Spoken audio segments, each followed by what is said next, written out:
Hi welcome to my dear students ಹಾಗೂ S V Y Karnataka updates ಚಾನಲ್ಗೂ ಸ್ವಾಗತ. ವಿದ್ಯಾರ್ಥಿನಿಯರಿಗೂ ಸ್ವಾಗತ ಅಂತ ಹೇಳ್ಕೊಳ್ತಾ ಈ ವಿಡಿಯೋದಲ್ಲಿ ನಾವು 2025 ಸೆಕೆಂಡ್ PUC ವಿದ್ಯಾರ್ಥಿಗಳಿಗಾಗಿ ನಿಮ್ಮ ಒಳ್ಳೆಯದಕ್ಕೆ ಹೇಳ್ತೀನಿ, ವಿಡಿಯೋ ಒಮ್ಮೆ ನೋಡಿ ಎನ್ನುವುದರ ಬಗ್ಗೆ ಡಿಸ್ಕಸ್ ಮಾಡ್ತಿದ್ದೇವೆ. ನೀವು ಎಲ್ಲೂ ನಿಲ್ಲಿಸದೆ ಕೊನೆಯವರೆಗೂ ನೋಡಿದರೆ ನಿಮಗೆ ತುಂಬ ಹೆಲ್ಪ್ಫುಲ್ ಆಗುತ್ತೆ. ಈ ವಿಡಿಯೋ ನಿಮ್ಮ ಫ್ರೆಂಡ್ಸ್ಗೂ ಶೇರ್ ಮಾಡೋದು ಮರೆಯಬೇಡಿ. ಇನ್ನು ನಾವು ಟಾಪಿಕ್ಗೆ ಹೋಗೋಣ. ಸ್ಟೂಡೆಂಟ್ಸ್, ಫಸ್ಟ್ ಆಫ್ ಆಲ್ ನೀವು ಕೊನೆಯವರೆಗೂ ನೋಡೋಕ್ಕೆ ಟ್ರೈ ಮಾಡಿ. ಇನ್ನು ಟಾಪಿಕ್ ಏನು ಎನ್ನುವುದರ ಬಗ್ಗೆ ಶುರುವಾಗ್ತಾ ಇದೆ. ವಿದ್ಯಾರ್ಥಿಗಳೇ, ಈಗ ನಿಮ್ಮ ಒಂದು ಜೀವನದಲ್ಲಿ 1ರಿಂದ ಹಿಡಿದು 10ನೇ ತರಗತಿ SSLC ನೀವು ನಾರ್ಮಲ್ ಆಗಿ ಓದಿರ್ತೀರಾ, ಆದರೆ ಸ್ವಲ್ಪ SSLCಗೆ ಎಫೆಕ್ಟ್ ಹಾಕಿರ್ತೀರ.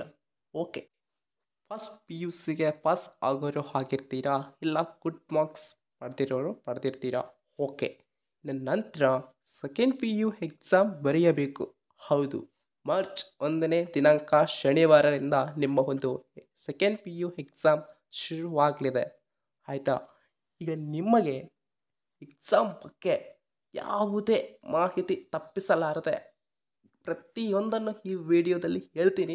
ಕೊನೆಯವರೆಗೂ ನೋಡೋಕ್ಕೆ ಟ್ರೈ ಮಾಡಿ, ನಿಮ್ಮ ಫ್ರೆಂಡ್ಸ್ಗೂ ಶೇರ್ ಮಾಡಿ. ತುಂಬ ಇಂಪಾರ್ಟೆಂಟ್ ವಿಡಿಯೋ, ಮಿಸ್ ಮಾಡ್ಕೋಬೇಡಿ.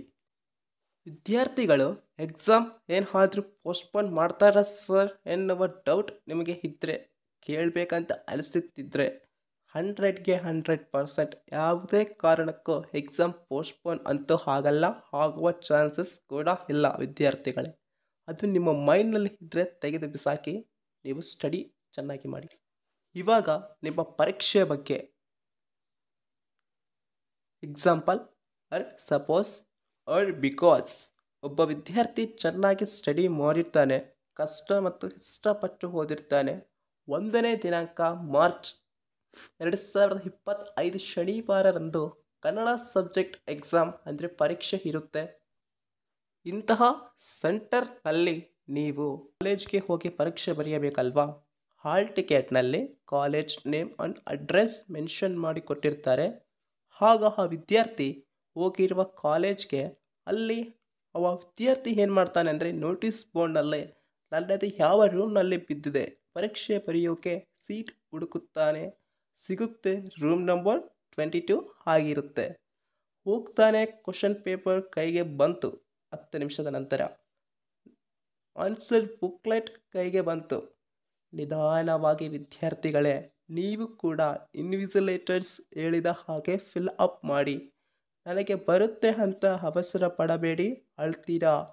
ಪ್ರತಿಯೊಂದನ್ನು ನೀಟ್ ಆಗಿ ಮೆನ್ಷನ್ ಮಾಡಿ ನೀವು ಆಲೋಚನೆ ಮಾಡಿ ಫಿಲಪ್ ಮಾಡಬೇಕು. ಬುಕ್ಲೆಟ್ ಫ್ರಂಟ್ ಪೇಪರ್ ನಂತರ ಕ್ವಶನ್ ನಂಬರ್ 1 to n ಒಳಗೆ ಯಾವುದಾದರೂ ಇಷ್ಟು ಪ್ರಶ್ನೆಗಳನ್ನು, ಅಂದರೆ ಈಗ ಸಪೋಸ್ ಕನ್ನಡ ಇದೆ ಅಲ್ವಾ, ಫಸ್ಟ್ ಒಂದು ವಾಕ್ಯದಲ್ಲಿ ಇಷ್ಟು ಅಂತ ಮೆನ್ಷನ್ ಮಾಡಿ MCQ ಕ್ವಶನ್ಸ್ ಇರ್ತವೆ. Okay, 20 questions. ಇನ್ನು 60 ಮಾರ್ಕ್ಸ್ಗೆ ಏನಿರುತ್ತೆ, 2-3 ವಾಕ್ಯಗಳಲ್ಲಿ ಉತ್ತರಿಸಿ ಬರೆಯಿರಿ ಮತ್ತು 4-5 ವಾಕ್ಯಗಳಲ್ಲಿ ಉತ್ತರಿಸಿ ಬರೆಯಿರಿ ಅಂತ ಕೇಳಿರ್ತಾರೆ.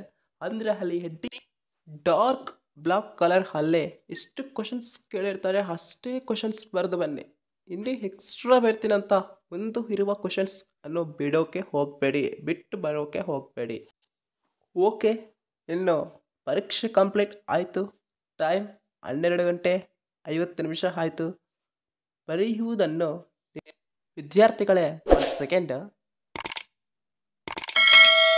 ನೀವು ಏನಾದರೂ ನಮ್ಮ ಚಾನಲನ್ನು ಮೊದಲನೇ ಬಾರಿ ವಿಸಿಟ್ ಮಾಡ್ತಾ ಇದ್ದರೆ ಪ್ಲೀಸ್ ಚಾನಲನ್ನು ಸಬ್ಸ್ಕ್ರೈಬ್ ಮಾಡಿಕೊಂಡು ಬೆಲ್ ಐಕಾನನ್ನು ಪ್ರೆಸ್ ಮಾಡಿ, ಆಲ್ ಆಪ್ಷನನ್ನು ಕ್ಲಿಕ್ ಮಾಡಿ. ಈ ವಿಡಿಯೋಗೆ ಒಂದು ಲೈಕ್ ಕೊಡೋದಂತೂ ಮರೆಯಬೇಡಿ.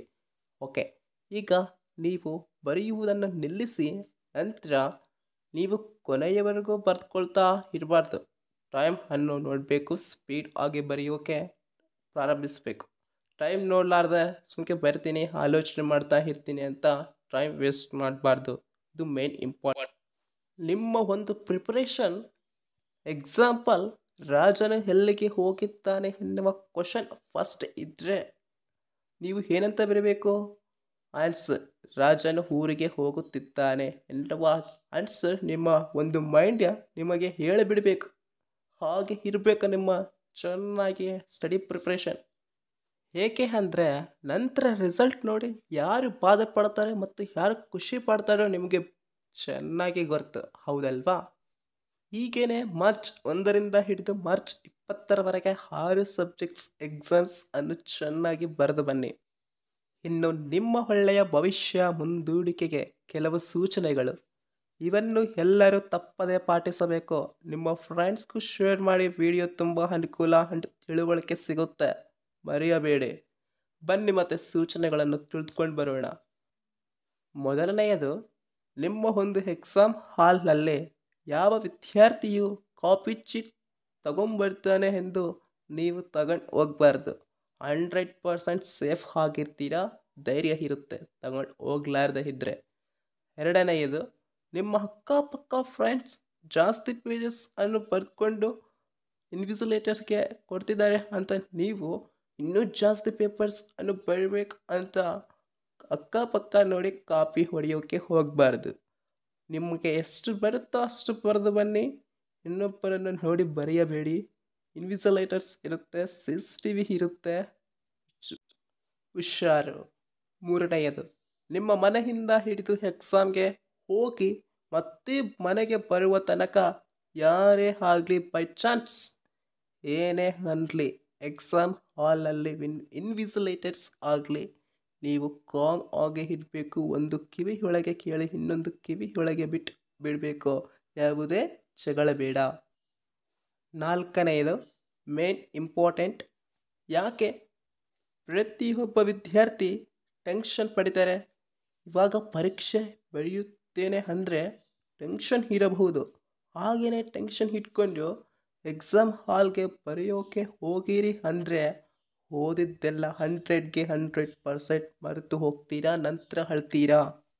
ಅದಕ್ಕೆ ನಾನು ಹೇಳಿದ ಹಾಗೆ ಮೈಂಡ್ ಕಾಮ್ ಆಗಿ, ಕೂಲ್ ಆಗಿ, ರಿಲ್ಯಾಕ್ಸ್ ಆಗಿ ಇರಲಿ.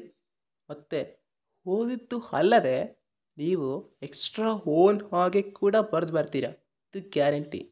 ಹೇಗೆ ಓನ್ ಆಗಿ ಬರ್ತೀರಾ ಓದಿದ್ದು ಅಲ್ಲದೆ ಅಂದರೆ, ಲೆಸನ್ ಮಾಡುವಾಗ ಟೀಚರ್ಸ್ ನಿಮ್ಮ ಮೈಂಡ್ನಲ್ಲಿ ಒಂದು ಸ್ಟೋರೇಜ್ ಆಗಿರುತ್ತೆ. ಆಗ ಅದನ್ನು ನೆನಪಿಸಿಕೊಳ್ತಾ ಕೂಡ ಬರೀಬಹುದು, ಓದಿದ್ದು ಅಲ್ಲದೆ ಕೂಡ ಇನ್ನೂ ಹೆಚ್ಚು ಆಗಿ, ಹೌದಲ್ವಾ? ಐದನೆಯದು, ಯಾವುದೇ ವಸ್ತು ಆಗಲಿ, pen, pencil, eraser, sharpener, overall geometry box etcetera ಇವೆಲ್ಲವನ್ನು ತಗೊಂಡು ಹೋಗಿ ನೀವು ಪರೀಕ್ಷೆ ಬರೆಯುವ ಜಾಗದಲ್ಲೇ ಇಟ್ಕೊಳ್ಳಿ. ಮಧ್ಯದಲ್ಲಿ ಎದ್ದೋಗುವ ಅವಶ್ಯಕತೆ ಇರಬಾರದು. ಏನನ್ನ ಆಗಲಿ ಎಕ್ಸ್ಟ್ರಾ 2 ಪೆನ್ ತಗೊಂಡು ಹೋಗಿ, ಒಂದು ಏನಾದರೂ ಖಾಲಿ ಆದರೆ ಇನ್ನೊಂದು ಬರೆಯೋಕೆ ಇರುತ್ತೆ. ನಂತರ ನಿಮ್ಮ ಸೆಕೆಂಡ್ PU ಹಾಲ್ ಟಿಕೆಟ್ಸ್ ಅನ್ನು 25 ಅಥವಾ 26 ಫೆಬ್ರವರಿಯಿಂದ ಕೊಡಲಾಗುತ್ತೆ. ಹೋಗಿ ಇಸ್ಕೊಳ್ಳಿ ಕಾಲೇಜ್ನಲ್ಲಿ. ಅದರೊಳಗೆ principal signature and college seal ಇರಲಿ ಹಾಲ್ ಟಿಕೆಟ್ಸ್ನಲ್ಲಿ. ಇನ್ನು ನಾನು ನನ್ನ ಮನಸ್ಪೂರ್ವಕವಾಗಿ 2024 ಮತ್ತು 25ನೇ ಶೈಕ್ಷಣಿಕ ಸಾಲಿನ ದ್ವಿತೀಯ PUC ಅಂದರೆ ಸೆಕೆಂಡ್ PU ಸ್ಟೂಡೆಂಟ್ಸ್ಗೂ ಇಡೀ ಪ್ರತಿಯೊಬ್ಬ ವಿದ್ಯಾರ್ಥಿನಿಯರಿಗೂ best of luck and very very very all the best. Excellent results ಅನ್ನು ಗಳಿಸಿ ತಂದೆ ತಾಯಿಯವರನ್ನು ಶಾಕ್ ಆಗಬೇಕು. ನಿಮ್ಮ ರಿಸಲ್ಟ್ಸ್ ನೋಡಿ ಬಾಧೆ ಪಡಬಾರ್ದು ಅಂತ ಮನಸ್ಪೂರ್ವಕವಾಗಿ ಕೇಳ್ಕೊಳ್ತಾ ಇದ್ದೀನಿ. Please to channel subscribe and support. Thank you one and all.